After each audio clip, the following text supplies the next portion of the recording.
Small size washing machine இந்த மாதிரி இருக்கும். இது சீரியஸாகவே வந்து நம்ம எப்படி வாஷ் பண்ணுமா? வாஷ் பண்ணிடும். நீங்கள் ஜஸ்ட் ஒரு பக்கெட்டில் தண்ணி ஃபில் பண்ணி வச்சுட்டா போதும்.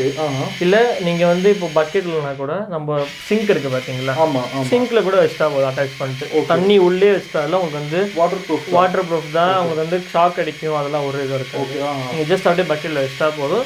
2 துணி போட்டால் அவங்க ஆட்டோமேட்டிக்காக இது பண்ணி கொடுத்துரும். அவ்வளோதான். இதான் உங்களுக்கு எவ்வளோ அழகாக ஒரு ஸ்மார்ட்டான உங்களுக்கு வாஷிங் மிஷின் இருக்குது பாருங்கள், ஸ்மால் சைஸில்.